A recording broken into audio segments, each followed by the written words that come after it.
Welcome to Crisis in Perception, where we examine the systems shaping our world one book at a time. Today, we are really going to dig into one of the most essential texts of American literature, Harper Lee's 1960 novel, To Kill a Mockingbird. Right. And we're looking at this novel not just as a story about a moral hero, but more as a stack of sources, really.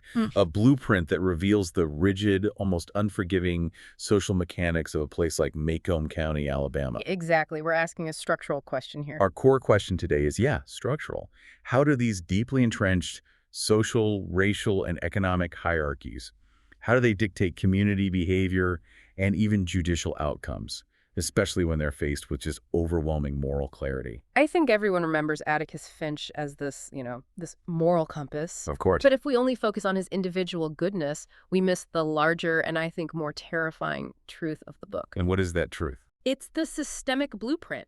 We're here to analyze how the systems in Macomb, specifically those rooted in racial superiority, how they prioritize their own maintenance, their own stability over any kind of objective truth. So this deep dive is really moving beyond the individual, beyond just Atticus. Yeah, we're focusing on the institutional failures. We're looking at the complex class structures, the inert school system, the totally rigged court, and even how community narratives can create and destroy innocent people, the Mockingbirds. It's an analysis of why the system produced these tragic outcomes back in the 1930s. And why those same patterns of perception and enforcement, still feel distressingly relevant to our institutions today. It's a lot to unpack. Let's get started. Okay, So let's unpack the context first. To Kill a Mockingbird comes out in 1960, wins the Pulitzer Prize, and it becomes this immediate seismic classic. it really does. But I think the book's authority, its real power, comes from the author's deep,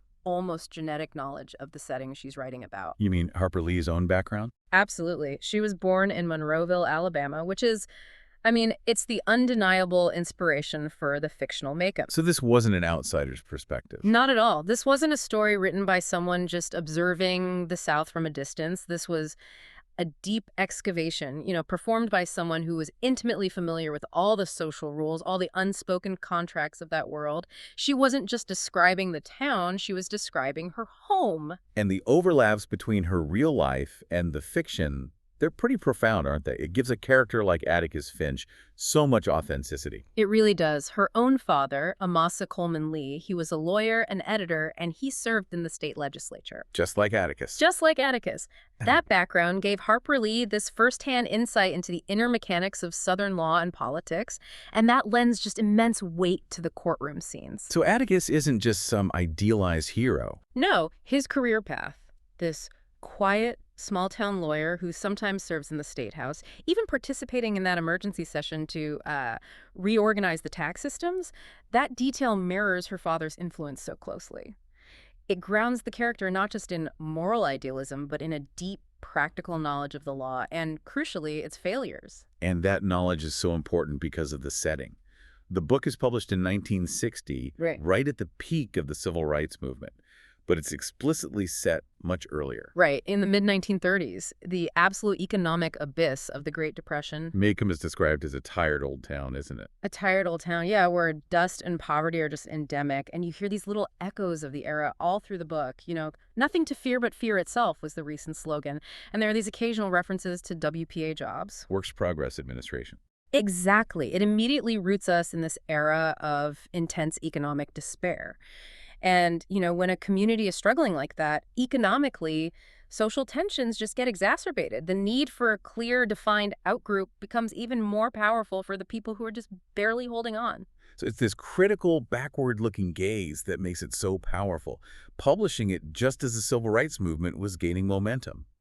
It acts as a devastating critique of the inherent foundational failures of the white Southern judicial system, especially when dealing with Black defendants like Tom Robinson. It basically showed the American mainstream what that system actually looked like from the inside. So if we had to distill the book's central thesis down to just plain language, what would it be?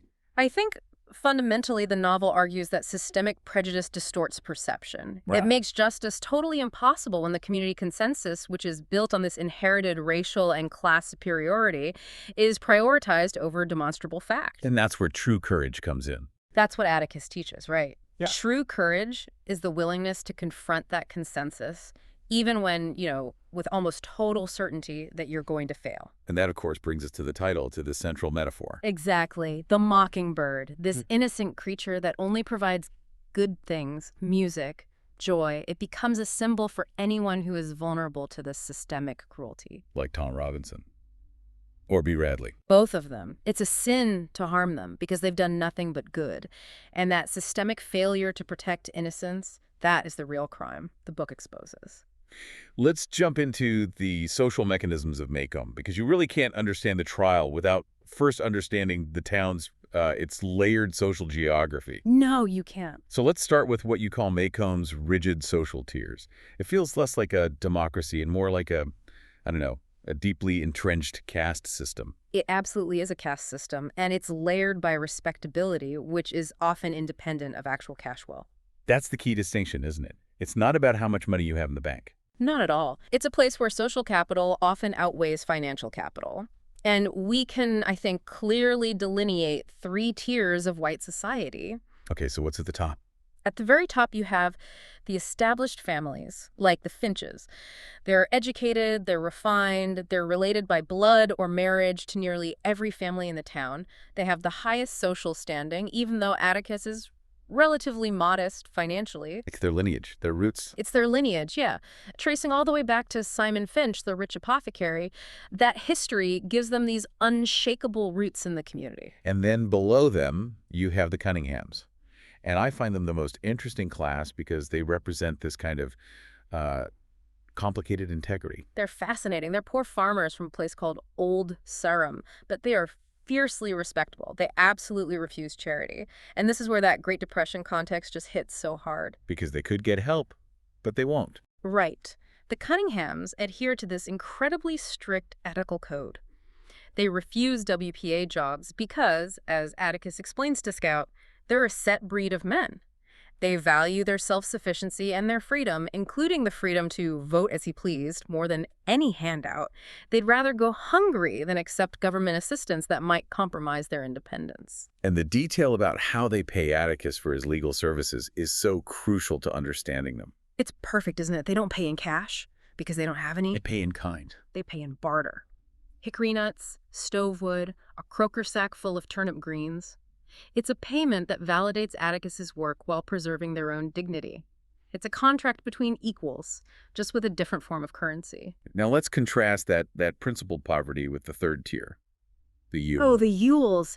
The sources describe them as the absolute lowest white rung, the disgrace of Macomb for 3 generations. They're illiterate, filthy, they live like animals. Yes, and they are accommodated by the county, not respected by it. They have 0 social capital, but they possess the ultimate systemic currency. Whiteness. Whiteness. And this is where we hit the key systemic point about this whole tiering system. Something that really proves the Yules are functionally part of the system's maintenance crew. Their lowest caste whiteness grants them special, almost perverse privileges that the highly respectable but poor Cunninghams do not get. So what are those privileges? Well, the system essentially looks the other way. It allows the Yules to break laws that would land anyone else in serious trouble. Atticus tells Scout that the common folk of Macomb have agreed to become blind to some of the Yules' activities. Like what? Well, Burris Yule is legally exempt from school after attending only the first day. He literally shows up and says, he's done my time for this year. And Bob Yule is allowed to hunt and trap out of season, even though everyone knows he'll never change his ways. That accommodation is just fascinating. The system tolerates their criminality, their filth. It almost encourages it, in a way. It needs them to. It needs them to maintain the unchallengeable boundary between white and black. By granting the Yules this entitlement to be lawbreakers and shiftless, an entitlement denied to every single black person in the county, and even to the Cunninghams who have to obey the law to maintain their respectability, it ensures a massive, clear, unchallengeable gap. So the Yules are the floor. They are the floor. Their very existence reinforces the fragile racial superiority felt by every other struggling white citizen in Macomb. They ensure everyone else is above something. So if the social hierarchy is that rigid, we should probably look at how the institutions Macomb relies on, like the school, either reinforce or, challenge those tiers. And that brings us right to our next insight: institutional inertia and educational failure. Right, and the arrival of Miss Caroline Fisher, the young teacher, is just a perfect demonstration of an institution failing spectacularly when its theoretical framework clashes with grim social reality. She's a total outsider. She's from North Alabama, specifically Winston County, which had a history of bucking the deep Southern trend.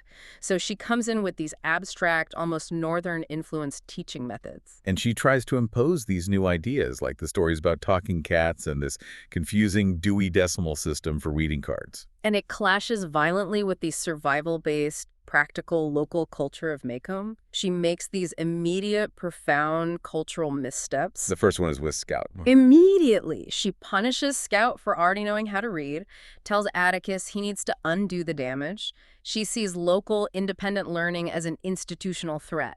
The idea that Scout learned to read from her father's newspaper and from Calpurnia teaching her cursive from Blackstone's commentaries, that's outside her curriculum, so it must be wrong. It has to be corrected. She's trying to shoehorn this rich, complex child into a theoretical box, and then comes the confrontation with Walter Cunningham. He tries to give him lunch money. And she is completely unaware of the Cunninghams' decades-long principled refusal of charity.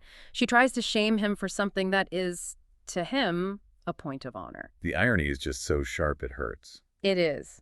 Scout, who is already reading complex legal texts, is being told she's damaged by her own curiosity.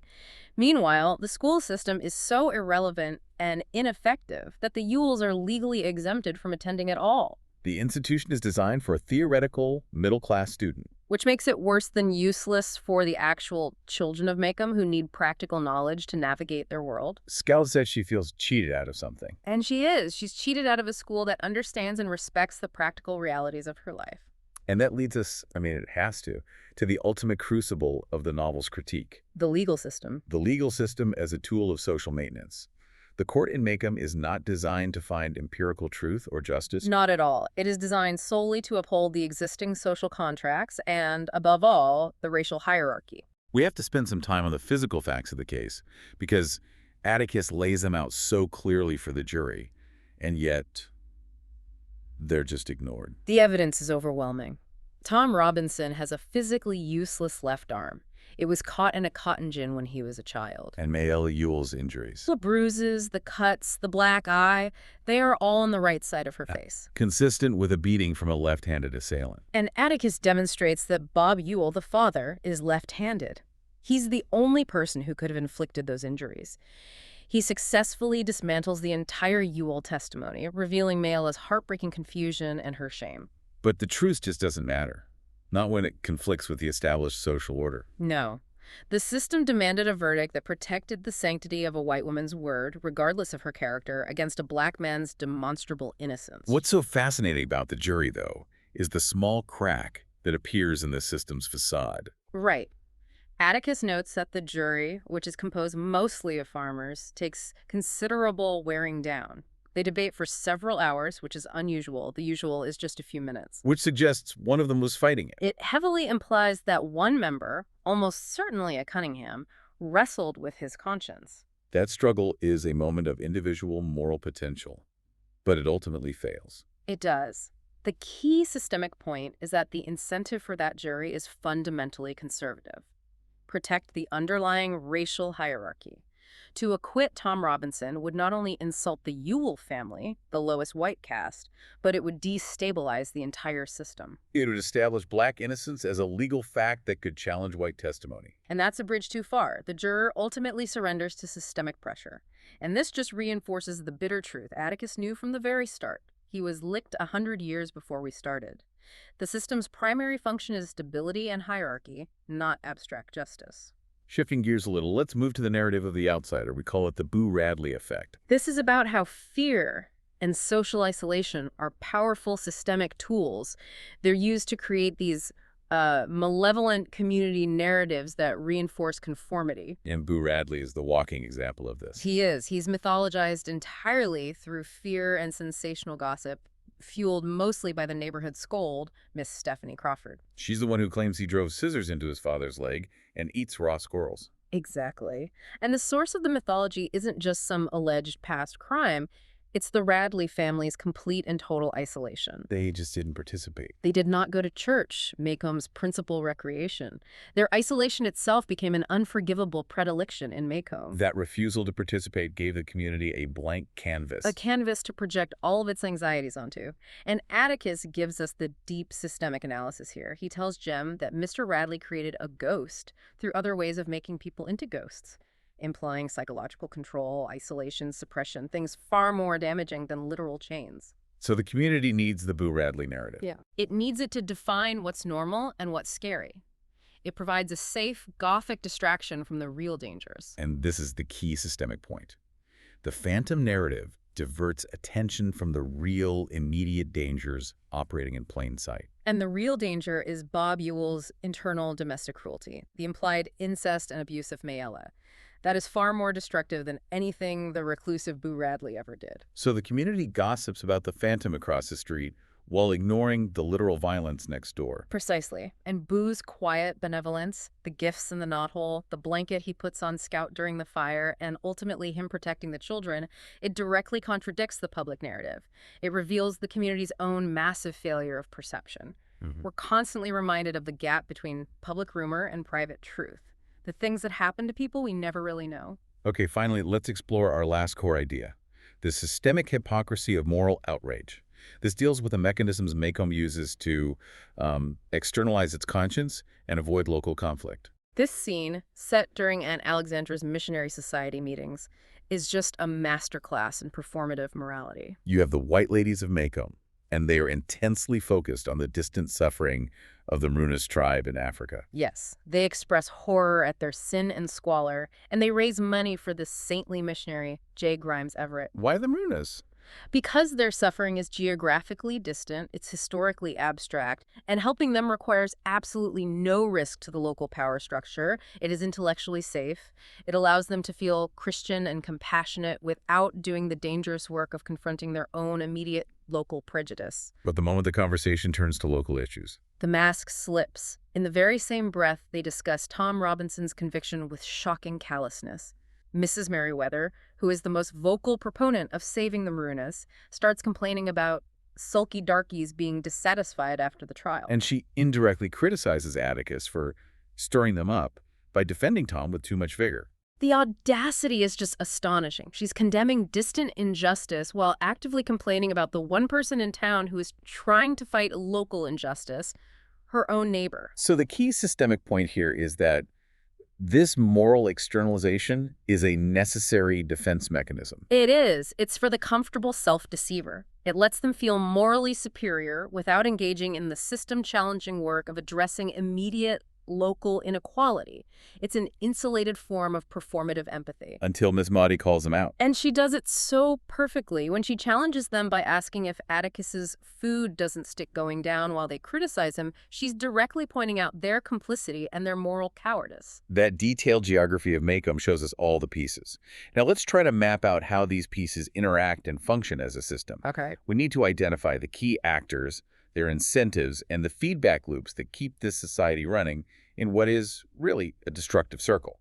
Let's start by defining our main actors based on their role in either maintaining or challenging the system. Okay, so first we have the power brokers, the people maintaining tradition. This is the segment dedicated to preserving the established order. And Alexandra fits here perfectly. She's obsessed with the Finch family, reputation, lineage, social stratification. She's the one who tries to stop Scout from socializing with the Cunninghams because they're not our kind of folks. Right. She even invents stories about them having a drinking streak a mile wide. Then you have the jury. They aren't individual villains necessarily, but a corporate entity. They represent the consensus of white property owners, and their job is to reinforce the racial code. And don't forget Mr. Nathan Radley. Good one. He enforces isolation on Boo by cementing up the knothole in the tree, cutting off Boo's only benevolent connection to the outside world. A clear act of traditional authority preserving its isolation. Okay, so on the flip side, we have the maligned and marginalized. This is the system's casualty list. Which starts with the entire black community. Tom Robinson, his wife Helen, who has to walk miles out of her way to avoid the Ewells' harassment. They are all structurally marginalized. And Calpurnia, who is so essential to the Finches, is marginalized by expectation. Calpurnia's story is so critical here. She has to constantly switch between proper grammar at the Finch home and the vernacular at the First Purchase Church. She explains it to Scout. Yeah. Right? Yeah, she says, when they don't want to learn, there's nothing you can do to keep your mouth shut or talk their language. This code switching, it's a systemic necessity for survival. And we also have to include white outcasts in this group, like Boo Radley, who is defined by community fear. And even Mayella Ewell. She's technically white, but she's so low caste that the rules of accommodation don't even extend to her internal life. Nobody said that's just their way about the Ewells when it came to their family issues. She's uniquely decent to Tom Robinson because socially she has nothing left to lose. Finally, we have to identify the moral agents, the people working at the edges of the system. These are the people who use their position or their wealth or their quiet influence to push back. Atticus obviously doing the unpleasant jobs for the town. Miss Maudie, the clear-eyed neighbor who challenges hypocrisy with such devastating clarity. And crucially, Sheriff Hectate, who, at the end, chooses moral discretion over legal reporting by insisting Bob Ewell fell on his knife. He actively subverts the system. So now that we have the players, let's look at the incentives driving behavior. What motivates these actors to stay in their lane or, cross the line? First, and I think most universally, is social survival. This is a powerful core human need. Like with Dill. Exactly. Dill runs away from his indifferent parents because they just wasn't interested in me. It shows that the need for attention and belonging drives so much of Macomb's obsession with respectability and conformity. And that fear of exclusion is what causes Jem's desperate act of rage when he tears up Mrs. DuBose's camellias after she calls Atticus a nigger lover. The fear of that social label is so powerful it forces the children of the most respectable man in town into these violent outbursts. Second incentive. Racial supremacy. This undergirds the entire legal failure of the trial. The whole town tacitly agrees that Bob Ewell, even though he's trash, has to be believed because Mayella is a white accuser. And this is reinforced by the capital punishment law for rape in Alabama. Yes.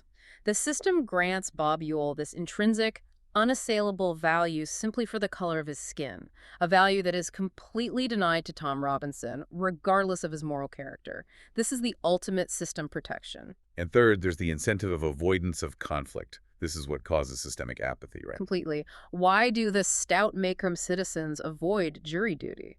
Atticus explicitly explains it's the fear of damaging business relationships. Mr. Link Diaz, for example, wouldn't want to lose Miss Maudie's business by taking a side in such a contentious, racialized case. That desire for tranquility, for just keeping the business status quo, it's critical. It outweighs the duty of justice. And that leaves the jury to be filled by the poor white farmers from Old Sarum, the very people who feel their social standing is most dependent on upholding the racial prejudice. The system is flawed not just by malice, but by the convenience of apathy. These motivations are all shaped by some powerful narratives and assumptions, and the most potent narrative weapon has to be the nigger lover label. Oh, absolutely. That term, used by Francis, Mrs. DuBose, and others, is a systemic weapon of conformity. Its primary function is to enforce the racial system and keep white citizens from questioning the status quo. Even those who might have moral qualms. Especially them. Atticus recognizes its power, but tries to insulate Scout by dismissing it as meaningless bathroom invective, a way to strip the word of its malice just for her sake. And the most tragic narrative is Mayella's shame. She is functionally trapped. She is. The narrative she is forced to uphold, blaming Tom for the abuse, is the only way she can escape the twin shames of Macomb society. What are the two shames? The first is breaking the racial code, a white woman pursuing a black man. And the second, which is maybe even more immediate and humiliating in Macomb, is the exposure of her domestic reality living in filth with an abusive father. She sacrifices Tom Robinson to preserve the fragile remnants of her social standing. Her lie is a systemic response to a systemic trap. All of these incentives and narratives create these powerful feedback loops that just reinforce the destructive outcomes. Let's look at two critical loops. The primary one is the loop of entitlement. Bob Ewell believes the system owes him protection and validation simply for being white. And the guilty verdict, despite all the clear evidence against him, validates his lie. It validates his lie and reinforces his sense of unearned entitlement. And what happens when that entitlement gets validated? It fuels his violent grudge against Atticus and the children. The system's capitulation to his lie means he escalates. First, he curses and spits on Atticus. Then he threatens Helen Robinson. And ultimately, he escalates to the final, fatal attack on Jem and Scout. The system, by upholding the hierarchy, inadvertently empowers him to perpetuate harm until his death. And the tragic counterpoint to that is the cycle of despair. Yes. Tom Robinson's conviction, based purely on systemic racial bias, leads directly to his despair and his flight from prison. He's shot 17 times while climbing a fence. 17 times. And that violent outcome brutally reinforces the Black community's deeply ingrained understanding that fairness is impossible under this white-dominated system. And that hostility forces the community to create its own internal safety net. Exactly. Reverend Sykes collecting that $10 for Helen Robinson is a perfect example. It's a necessary institutional response to systemic exclusion. It shows that when the dominant system is actively hostile, the marginalized have to rely solely on self-organization for survival.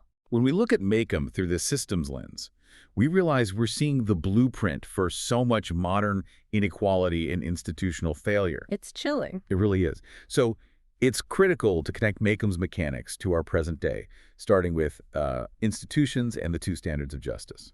The Ewell privilege, this idea that Bob Ewell can break laws like truancy or hunting out of season without consequence, just gives a social position, that connects directly to modern debates about policing and selective enforcement. How so? Well, think about how minor quality of life infractions are policed so strictly in marginalized communities, while, say, wealthy individuals or those with entrenched social connections often receive systemic tolerance or leniency for similar or even greater infractions. It's the difference between being viewed as a problem to be corrected versus a criminal to be punished. Exactly. The privilege exists not just in overt wealth, but in inherited social tolerance. And then there's the problem of the jury system. Atticus notes that the stout Maycomb citizens aren't interested in serving. That's a clear link to modern civic disengagement, isn't it? It is. When qualified, educated, or impartial citizens opt out of essential civic duties like jury service, the justice system is left to those who are most readily available, or those who hold the racial and class prejudices most tightly. The system becomes structurally damaged by apathy. So when you have high opt-out rates among certain demographics, you just perpetuate the systemic imbalance. This supposedly neutral process becomes inherently skewed. Just through the inertia of convenience and the fear of personal cost. And that inertia also fuels the politics of false narratives and othering. Like with Boo Radley and Miss Gates. Right. The process of making Boo Radley a malevolent phantom resonates so profoundly with the speed and scale of othering in modern communication, especially on social media. Public perception gets distorted by sensationalism and rumor like Miss Stephanie Crawford's gossip over factual evidence. And we see this today where a complicated figure or group is quickly reduced to a two-dimensional bogeyman, the unknown outsider, to distract from the known immediate dangers inside our own communities. And then there's the episode with Miss Gates, the teacher, where she expresses genuine outrage over Hitler's persecution of the Jews. But then, moments later, she displays this extreme local prejudice. She tells Scout, there are no better people in the world than the Jews, only to immediately turn around and say that Black citizens in Maycomb were getting way above themselves. She selectively applies her moral principles. She can condemn distant historical injustice. Hitler is safely dead and far away, but she's blind to or actively participating in immediate local oppression. It's a classic defensive narrative mechanism. It lets people maintain a moral identity. I am a good person who cares about suffering, without risking the immense social cost of challenging their own community's power structure.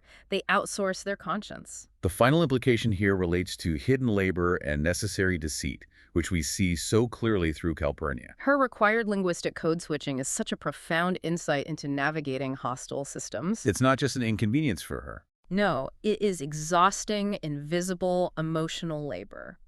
She speaks proper English at the Finch home, but she deliberately switches to vernacular at her church because, as she notes, if she spoke proper English there, she'd be seen as showing off and causing unnecessary friction. She has to talk their language for the sake of community. And that reflects the draining, often invisible labor required for marginalized individuals to navigate diverse professional and social environments today. To survive and belong in both the dominant professional world and their own community, they have to strategically deploy or suppress elements of their identity language, culture, mannerisms. It's a constant balancing act performed just to exist comfortably. And Atticus recognizes her value, But Calpurnia herself knows the systemic realities that force her to maintain these separate linguistic identities. Her survival strategy is a constant, subtle act of intellectual deference, just to maintain peace in two mutually suspicious worlds. Mockingbird provides just extraordinary material for examining our broader themes of systems and perception. One of the biggest tensions we explore is systems versus individual blame. The verdict is where this theme really crystallizes.